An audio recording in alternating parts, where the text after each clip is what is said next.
Hello. The sound of silence cannot exist outside the living body. The sound of silence cannot exist outside the living body. My humble question is, how have you realized that the sound of silence, I mean the inner sound of the living body, can also exist within the non-living beings? And how can it be present in the space of absolute nothingness? My perception says that when a living being dies, the inner sound inside of its body also dies forever, because the noise of neural network firing activities inside the brain stops completely. Dear friends, today's topic is it the sound of silence or the sound of tinnitus? This topic has generated a lot of confusion, which I think is to be discussed about. By the way, for those who do not know what the sound of silence is, let me tell you that it is a continuous faint sound like occurrence, which can be experienced inside our brain when we keep ourselves calm and quiet in a peaceful and disturbance-free environment. Have you ever experienced it? I did. Now, before beginning the topic, I want to make it very clear that I am not the authority to make the established judgment on this issue. In this video, I am going to place before you my research and findings as fairly as possible. I have tried to keep the language simple so as not to create any controversy. I have tried to present the entire presentation in an unbiased manner. It is entirely your choice to decide which idea is to be accepted or rejected. So, without further ado, let's begin. The sound of silence. First of all, let me tell you that the phrase I have used here has become very popular nowadays.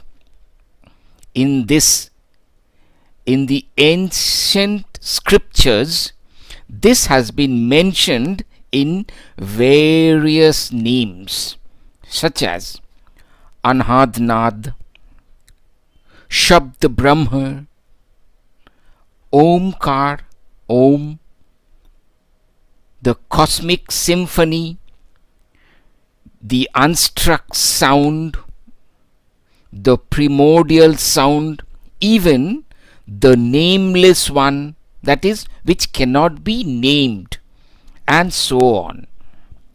Many men, many minds. जितने मुंह उतनी बातें. चलो आगे बढ़ते हैं. The entire presentation is based on this very simple question, that is, how can you be so sure that the so-called sound of silence exists everywhere? On what basis can you say that it is also present within the non-living beings, and it exists even in the space of absolute nothingness? Yes, we can agree that the very strange inner sound exists inside the living beings. But that's a different issue altogether. Existing something inside the living being doesn't in any way prove or certify that it has to be present within the non-living beings, and it must exist in the space of absolute nothingness. No.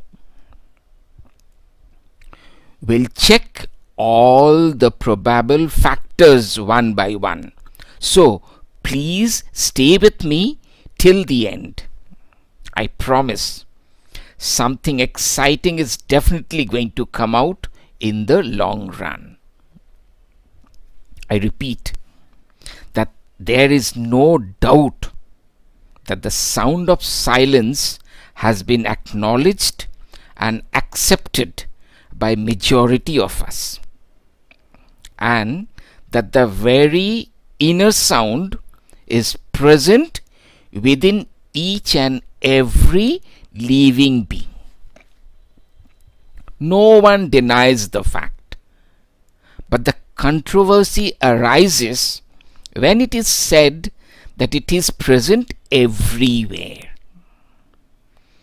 Not only it is present in the non-living beings like cement, concrete, etc., but even in the space of absolute nothingness.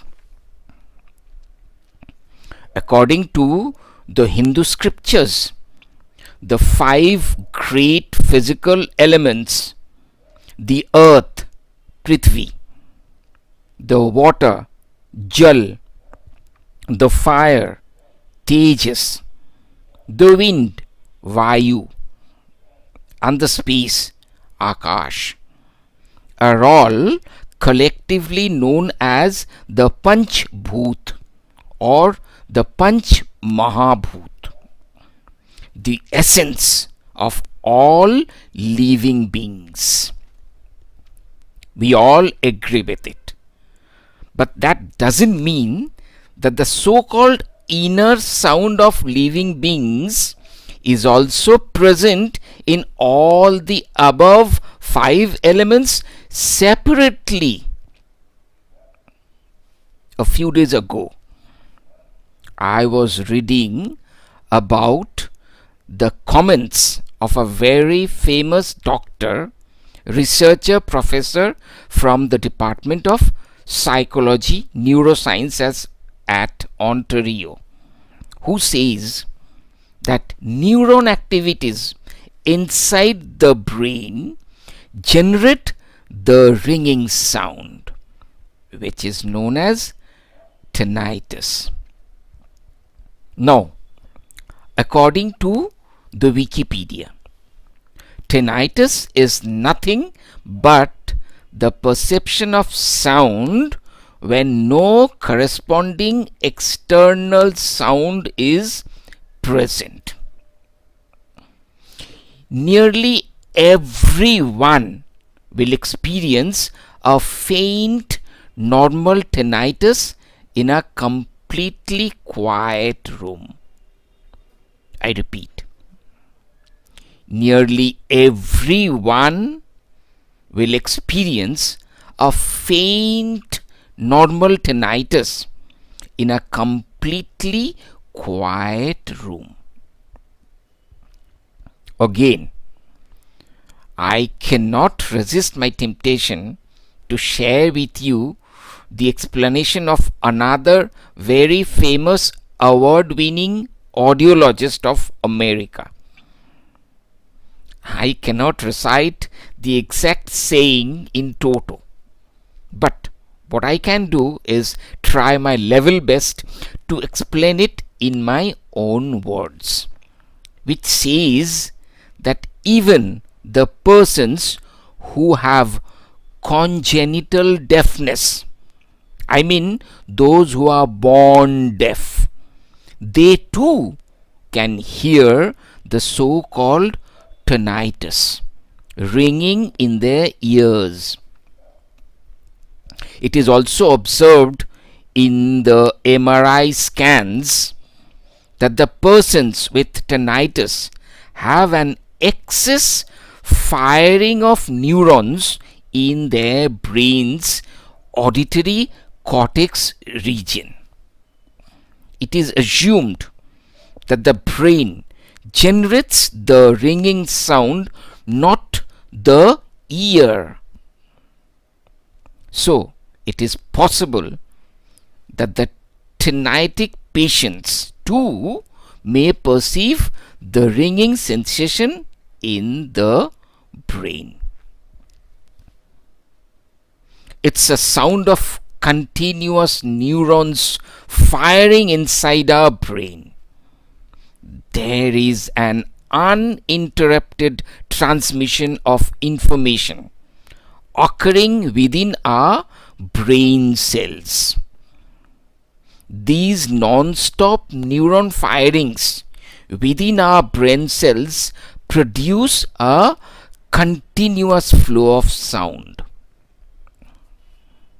Close examination proves that tinnitus is solely a personal, or rather an individual feeling of sound, which can be perceived only by the affected person. The sound can be of different forms.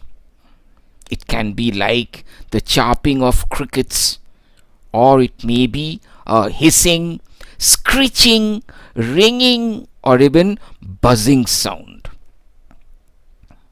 And now, I shall conclude the topic by mentioning about the interpretation of this inner sound by an Indian Vedanta teacher.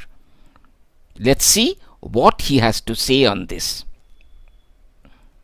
The inner sound, or whatever it is, which you perceive, is no way related to spirituality. It's just the noise of neural network inside the brain.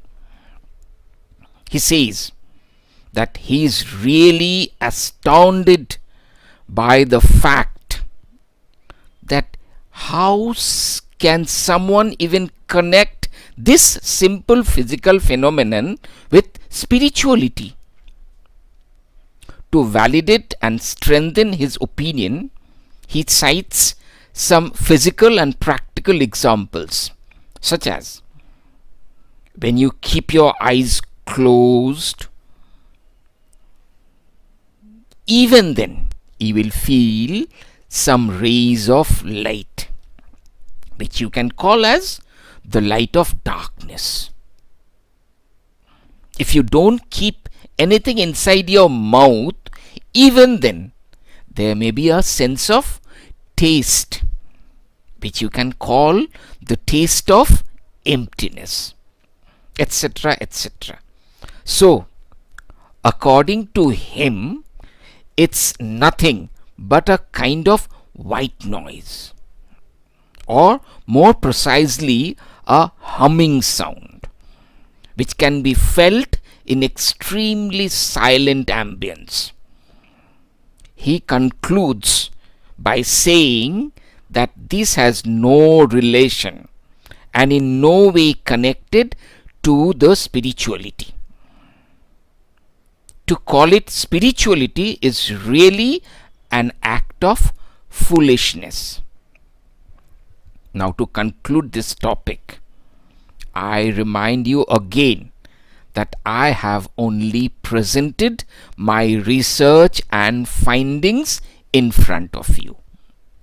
It entirely depends on how you interpret it. If you like the content and make comments, I'll definitely go through them and try to answer your queries. See you again with a new topic. Till then, bye for now.